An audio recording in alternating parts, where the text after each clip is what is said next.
Langkah cepat Sunan Kalijaga yang membuat laporan polisi atas terduga pelaku penyerangan dan terduga pelaku pemukulan atas dirinya tadi malam.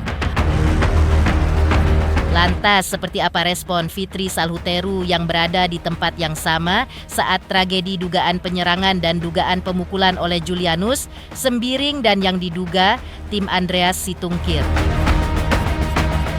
Seperti diketahui, menurut Sunan Kalijaga terduga pelaku penyerangan atas dirinya usai debat kasus Nikita Mirzani versus Dr. Reza Gledis di salah satu stasiun televisi tadi malam diduga dari pihak kuasa hukum Dr. Reza Gledis.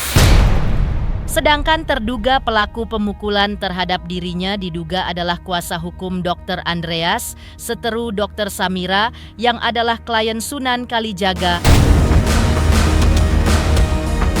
Seperti apa pula tanggapan Hotman Paris Hutapea atas langkah Nikita Mirzani melaporkan aparat penegak hukum ke KPK?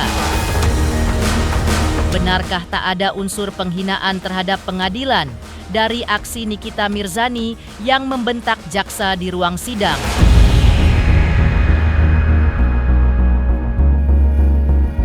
Pemirsa, bersama Intens Investigasi, kami hadirkan kabar terkini, terpercaya, dan teraktual. Tetapi sebelumnya, jangan lupa untuk like, subscribe, dan juga share channel YouTube ini.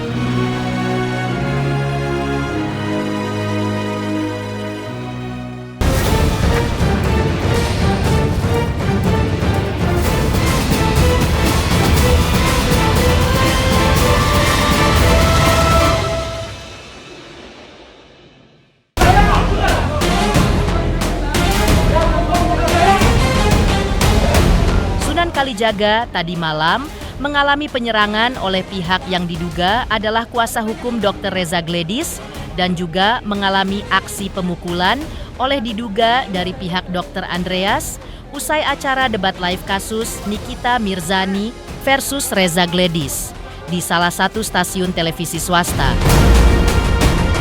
Saat ini, Sunan adalah kuasa hukum Dr. Oki Pratama, seteru Dr. Reza Gledis. Sunan juga merupakan kuasa hukum Dr. Samira alias dokter detektif atau doktif, seteru dari Dr. Andreas. Sunan Kalijaga pun mengaku terkejut ketika mendapatkan dugaan penyerangan dan pemukulan tersebut. Sunan Kalijaga juga menjelaskan kronologinya hingga langsung melaporkan kejadian yang menimpanya ke Polres Metro Jakarta Selatan. Lantas, berapa ancaman hukuman penjara terhadap pihak-pihak yang telah melakukan dugaan penyerangan dan pemukulan terhadap Sunan Kalijaga? Benarkah ancaman hukuman atas terduga pelaku di atas 6 tahun? Sampai jumpa.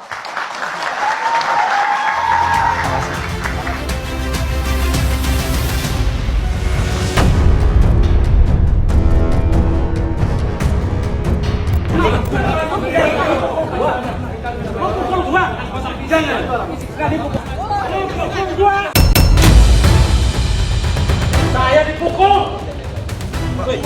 Ya jangan berikan sama saya. Udah apa, Abang? Abang kita ini pegang duluan.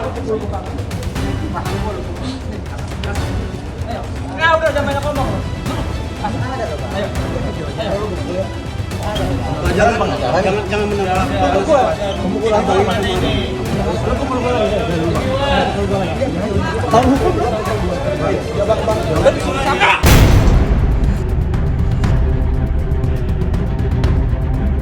Ini ya teman-teman ya, ini ruang debat di malam hari ini harusnya berdebat, ya. Tapi saya mendapatkan penyerangan dari kuasa hukumnya Dr. Reza Gledis, ya, melakukan penyerangan terhadap saya. Saya mau dipukul dan ternyata ini orang ini yang pukul saya rahang sebelah kiri, ya. Dia ada di pihak. Kamu datang ke sini siapa yang ngundang? Kamu datang ke sini siapa yang ngundang? Mas. Tadi kan lu pukul gua berani, sekarang Anda ke sini siapa yang ngundang? Tadi saya diajak dokter Andreas. Diajak dokter siapa? Dokter Andreas itu siapa? Dokter Andreas diundang nggak ke sini? Ada undangan resminya nggak? Kurang tahu, Pak. Hah? Kurang tahu. Alasannya mukul. Di dalam surat sudah aku tuangkan tadi.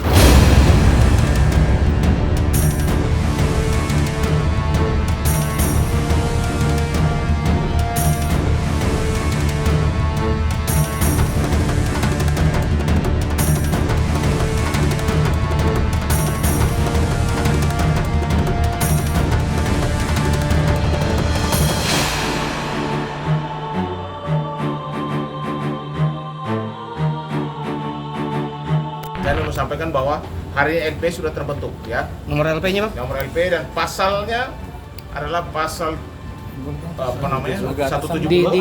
Disebut, pasal Bang. 170, pasal 351 dan pasal 335. Nomor LP-nya, Bang? Dengan ancaman hukuman di atas 5 tahun.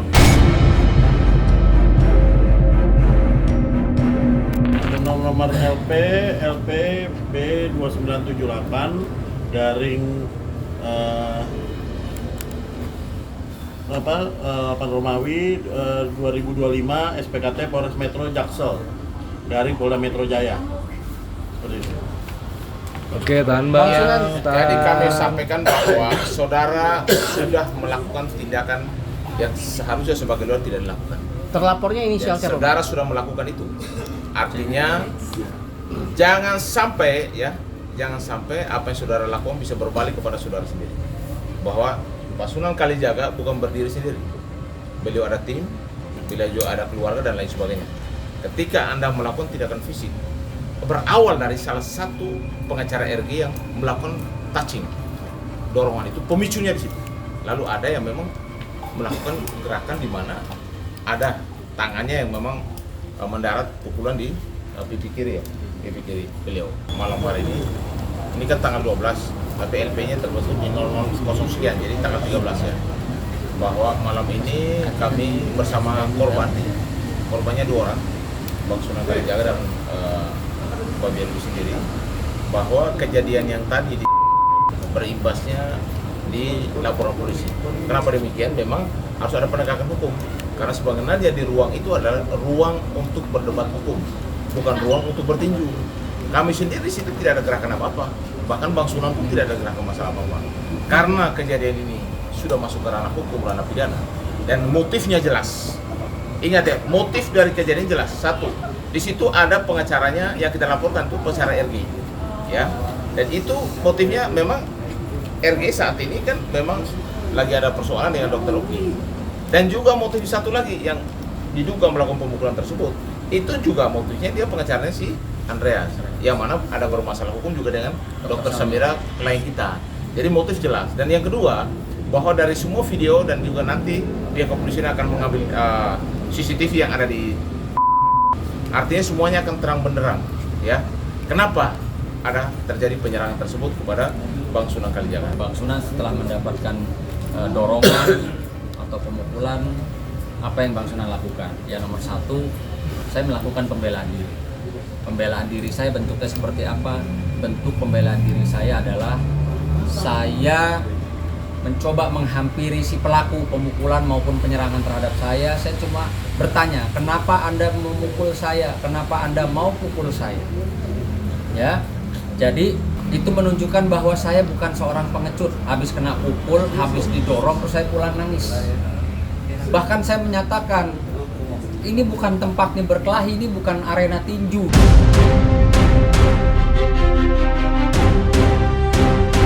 Ikut menyaksikan ketegangan antara Sunan Kalijaga dan kuasa hukum Reza Gladys, Fitri Salhuteru, yang dulu notabene sahabat Nikita sempat diserang netizen.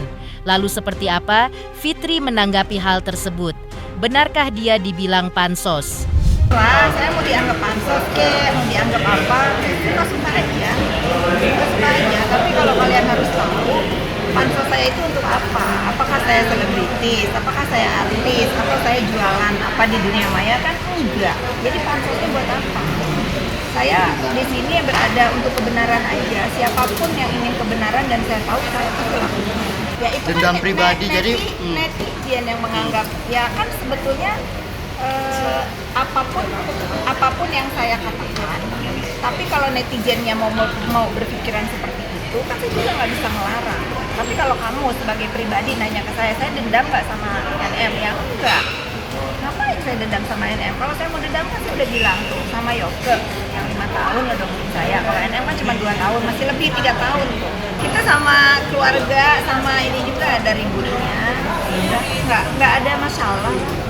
Orang jadi teman, lalu jadi musuh, jadi teman lagi, nggak ada masalah. Nggak ada luka. Kalau luka berarti kan dendam. Aduh, bertanya. Kalau dendam itu pasti ada luka. Kalau ada luka ada dendam. Nothing.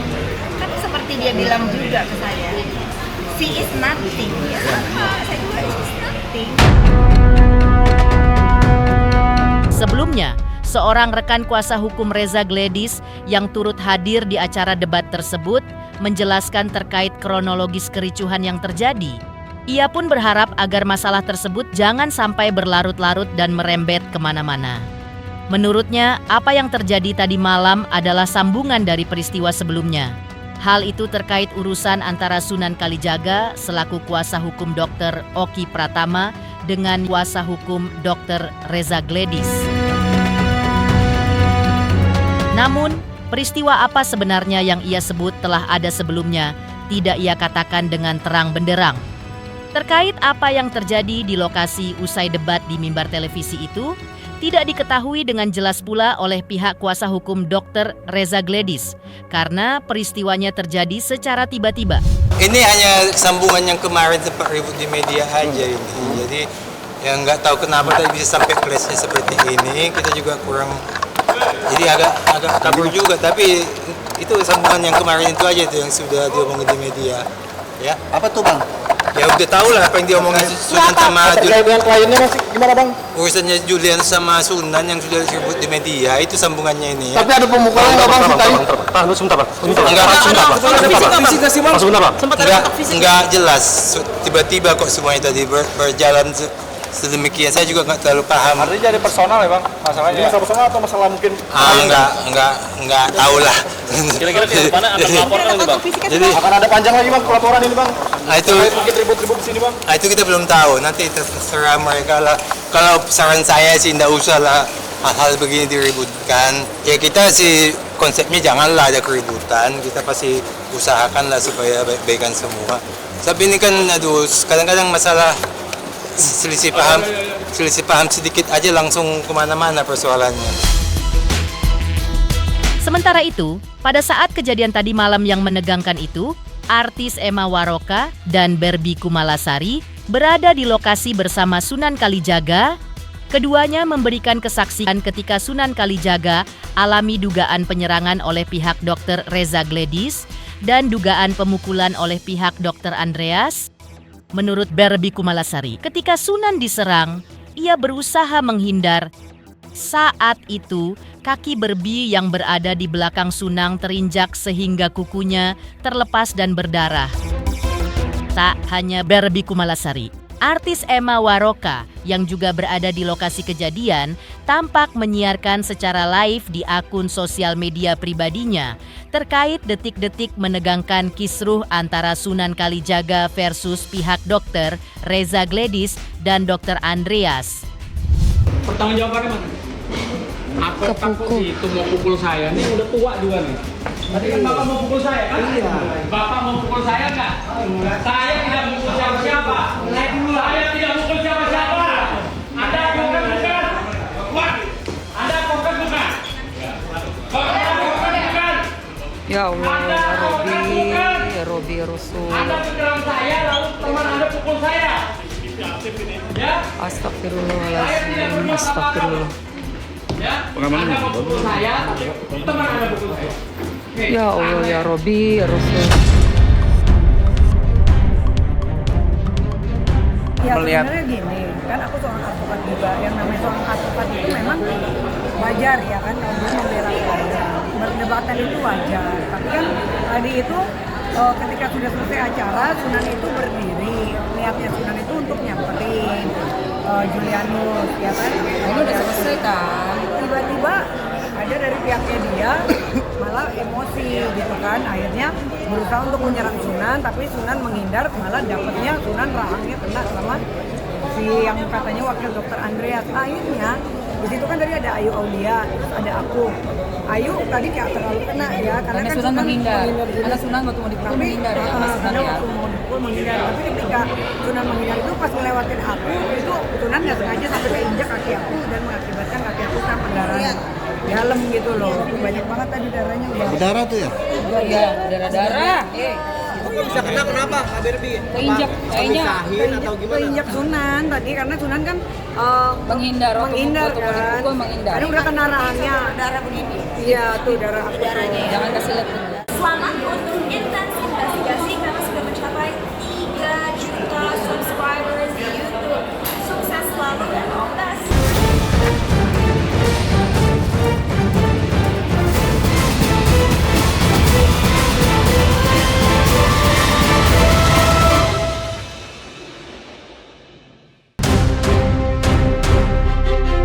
Ketegangan antara Nikita Mirzani dengan aparat penegak hukum tak berhenti di meja hijau. Di luar sidang, Nikita diketahui telah melaporkan aparat penegak hukum ke KPK atas dugaan suap. Hotman Paris pun mempertanyakan dasar hukum dan kelengkapan bukti yang dibawa Nikita. Menurutnya, langkah itu bisa saja menjadi bumerang. Berpotensi serangan balik terhadap Nikita Mirzani menjadi perkara pencemaran nama baik. Ia juga menyoroti rekaman yang dijadikan bukti. Menurut Hotman Paris, suara dalam rekaman dapat dimaknai dengan berbagai tafsir. Ia mempertanyakan apakah rekaman tersebut benar-benar memenuhi unsur penyuapan atau sekadar potongan yang kehilangan konteks. Di sisi lain, aksi Nikita yang juga terekam membentak jaksa dan menunjukkan kemarahan secara terbuka juga mendapat tanggapan dari Hotman Paris. Ia menyarankan agar Nikita menghadapi lawannya secara elegan, cukup menyerang kelemahan mereka secara hukum, bukan dengan emosi. Jika merasa keberatan dengan langkah jaksa, sampaikan kepada hakim, bukan langsung memprotes di hadapan publik. Apa yang dilaporkan ke KPK nggak ada unsur, nggak ada terbukti, belum ada indikasi sama sekali ada penyerahan uang kok. Dasarnya apa? Nggak bisa dong. Nanti malah berbalik nanti pencemaran nama baik. Gua nggak mau kasih komen ya, tapi ya sekedar dumas boleh aja, dumas pengaduan masyarakat boleh aja, ya kan. Tapi kalau hanya sekedar pembicaranya aja nggak cukup dong. Tentu orang yang bicara di dalamnya kan akan bantah, ya kan? Pasti bantah lah. Gimana caranya? Coba gimana cara buktikannya? Coba. Ya, coba kalau misalnya gue bilang gue janji mau kasih duit sama lo, gitu. Tapi kan itu kan baru omongan doang kan. Ini kan tidak ada tindak pidana penyuapan kalau tidak ada perbuatan konkret pelaksanaannya. Justru itu nggak perlu marah-marah, harusnya yang perlu di sidang itu seperti gaya gue nggak nyerang orang tapi substansi hukumnya gue gitu loh. Itu harusnya. Jadi jangan marah tentang hal-hal di luar substansi perkara. Ngerti nggak? Coba lihat gua kalau bersidang, ya. Gua fokus kepada itu. Fokus, benar-benar gua saksinya pun bisa gua langsung to the point, ya. Jangan hal-hal yang begitu. Harusnya nih kita, ya, fokus ke arah, hey, skincare kamu dulu begini. Nah, kau punya kelemahan kan? Makanya kamu suruh aku untuk tidak bocorin. Berarti impas dong, ya kan? Berarti kau bukan korban. Kenapa? Kau kelemahan kamu gua tutupin. Kau happy, kau kasih gua aku. Ya kalau kau impas tidak rugi, malah gua lindungin kamu. Kok jadi pelapor gitu caranya harusnya, ya kan? Harusnya fokus ke sana. Fokus skincare-nya itu di mana satu-satu rakyat, ya. Agar kalaupun misalnya di tingkat pertama kalah, masih ada banding kasasi PK. Masih ada partai. Yang paling penting itu sekarang gitu loh, fokus semua, kumpulkan semua dia punya produk yang ini begini, yang ini begini, yang ini begini, yang ini katanya bikin Hotman kok malah makin coklat gitu loh. Sebelumnya, Nikita Mirzani telah melaporkan aparat penegak hukum terkait adanya dugaan suap ke KPK. Laporan Nikita Mirzani kini tengah ditindaklanjuti pihak lembaga anti rasuah tersebut, namun disampaikan oleh juru bicara KPK, Budi Prasetyo, bahwa tak semua laporan dari masyarakat berujung pada penindakan, namun sebagai bentuk transparansi kepada setiap laporan yang diterima, maka KPK akan menyampaikan update kepada pihak pelapor. Setiap laporan aduan masyarakat kami akan ditindaklanjuti, kami akan telaah dan verifikasi apakah ada atau tidak dugaan tindak pidana korupsinya. Ya, kemudian akan kami lanjutkan verifikasinya apakah jika ada itu termasuk kewenangan KPK atau bukan. Nah, kami perlu sampaikan juga bahwa tidak semua laporan aduan masyarakat itu ujungnya adalah ke penindakan.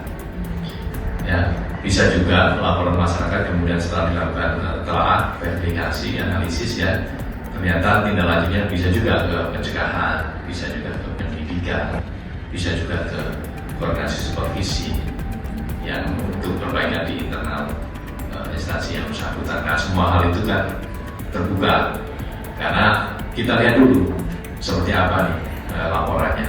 Namun sebagai bentuk transparansi dan akuntabilitas terhadap tindak lanjut dari setiap laporan yang diterima, maka KPK akan menyampaikan update-nya kepada pihak pelapor saja. Pemirsa Intens Investigasi, jangan lupa saksikan terus Intens Investigasi. Dan pastikan jangan lupa untuk like, subscribe, share, dan juga komen. Tim redaksi Intens Investigasi juga mengucapkan banyak terima kasih kepada semua subscribers. Hingga channel Intens Investigasi kini sudah mencapai 3 juta subscriber.